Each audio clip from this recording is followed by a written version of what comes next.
Monsieur le ministre, bonjour et soyez le bienvenu au Salon de l'immobilier, un salon qui promeut l'industrie immobilière au Togo.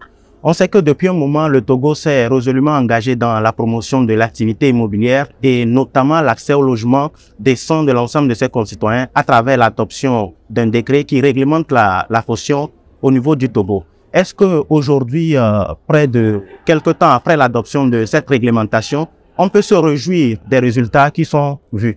Merci beaucoup, monsieur le journaliste. Je remercie tout d'abord les organisateurs de cette 6e édition de Festimon et vous dire combien le gouvernement se réjouit de cette initiative et il entend l'accompagner chaque année qu'elle se produira. Et je voudrais également rappeler que pour atténuer les souffrances des populations surtout vulnérables dans l'accès au logement décent, le gouvernement a été obligé de prendre un décret que j'ai cité tout à l'heure dans mon discours, décret numéro 001/PR du 5 janvier 2022 portant réglementation de la caution, de garantie et de loyer d'habitation. Et ce décret a pour vocation effectivement de plafonner la caution et de loyer de garantie. Ce qui par le passé était perçu autour de 1 an de loyer d'avance, 2 ans voire 3 ans est ramené désormais à 3 mois de caution et 3 mois de garantie. Ceci pour pouvoir permettre à tous les citoyens qui sont en quête de logement décent de pouvoir y accéder. Donc, 1 an après la mise en œuvre de ce décret, effectivement, le résultat est un peu mitigé. Parce que tout d'abord, aujourd'hui, le logement est offert par les privés. C'est les particuliers qui construisent. Et ils tiennent compte également du coût des matériaux de construction.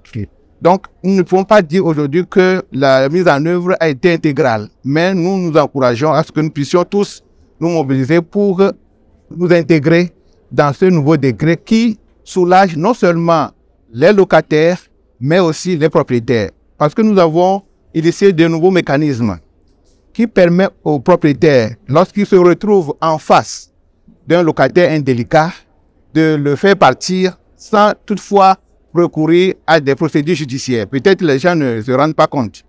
Et en même temps, nous avons soulagé les locataires pour qu'ils ne portent plus le poids écrasant de 1 an de loyer, de 3 ans de loyer. Donc voilà les mesures que nous avons prises pour soulager aussi bien les locataires que les propriétaires. Donc je pense que les programmes que nous sommes en train de conduire finiront par obliger les gens à accepter les nouvelles conditions que nous avons édictées dans ce décret. Par exemple, lorsque nous aurions finalisé le programme des 20 000 logements, si c'est le gouvernement qui doit louer les immeubles, nous allons imposer que la garantie de loyer soit de 3 mois, que la caution soit de 3 mois. Et cela permettra même à tous les autres praticiens, à tous les autres usagers de pouvoir descendre le plafonnement de leur caution et de leur garantie de loyer. D'accord. Merci beaucoup, monsieur le ministre. On se rend compte que c'est un décret qui essaie de couper la poire en deux. Au même moment, on essaie de trouver un avantage pour les propriétaires, les promoteurs immobiliers, mais également pour les concitoyens. Est-ce que notamment au niveau de l'État, dans la politique de promotion des logements sociaux, est-ce que ces 20 000 logements attendus seront prêts d'ici peu ou à quel moment exactement, si le monsieur le ministre peut nous situer par rapport à cela? Je sais combien nos concitoyens sont impatients de voir sortir de terre les 20 000 logements. Mais il faut bien avouer que le programme gouvernemental de 20 000 logements ne peut pas se faire comme si c'est un individu qui se lève ce matin pour acheter un lot et commencer la construction. Il faut d'abord passer par des phases des études, l'étude de faisabilité. Le gouvernement a d'abord identifié un site qui se trouve à 30 km de Lomé, qui se trouve à Komé, et le site couvre une superficie de 1177 hectares. Et actuellement, avec l'appui des partenaires, notamment la BOAD et la BAD, nous avons lancé les études de faisabilité. Et quand je parle d'études de faisabilité, c'est d'abord l'étude géotechnique, c'est-à-dire l'étude technique, l'étude du schéma directeur, l'étude de la voirie, l'étude d'impact social et environnemental.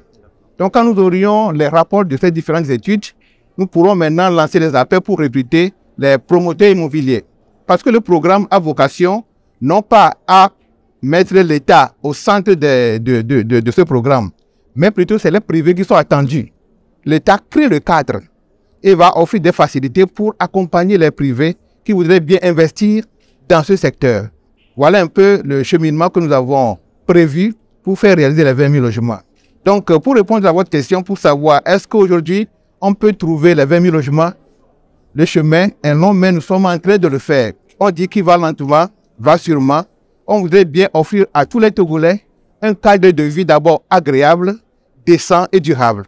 Donc, nous y travaillons. Vous allez voir très bientôt, peut-être jusqu'à la fin de cette année, des mouvements que vous allez voir converger vers le site de Pomé pour véritablement constater que le programme a réellement démarré. D'accord. Un dernier mot, monsieur le ministre. Vous êtes donc au Salon de l'immobilier, un salon qui a sa 6e édition.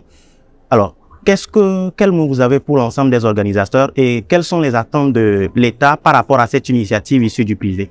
Bon, j'avoue que moi, je suis impressionné tout à l'heure quand je fais la visite des différents stands de voir l'ingéniosité des Togolais. J'ai vu que vous avez pu effectivement faire venir des promoteurs de l'extérieur qui sont venus s'ajouter au génie togolais que je viens de trouver. Des gens qui, par leur art, arrivent à faire des ampoules lumineuses qui font autre chose que moi je ne savais même pas qu'on peut trouver chez nous au Togo. Donc je disais tout à l'heure qu'il appartient au gouvernement de soutenir cette initiative, de l'encourager, de faire en sorte que plutôt ça puisse se faire non pas seulement à l'échelle de Festimo, mais regrouper tous les acteurs de l'immobilier pour que nous puissions construire de véritables usines de développement immobilier au Togo. Merci beaucoup, monsieur le ministre. C'est moi qui donc avec monsieur le ministre dans African Business Immo. Merci de nous avoir suivis et vous revenez quand vous voulez. African Business Immo, c'est chez vous. Merci beaucoup. Je souhaite bonne chance et longue vie à la chaîne Africa Business Immo. Et je remercie également tous les participants. Et je voudrais vous rassurer que le gouvernement soutiendra toujours des initiatives comme celle-ci. Je vous remercie. Merci beaucoup.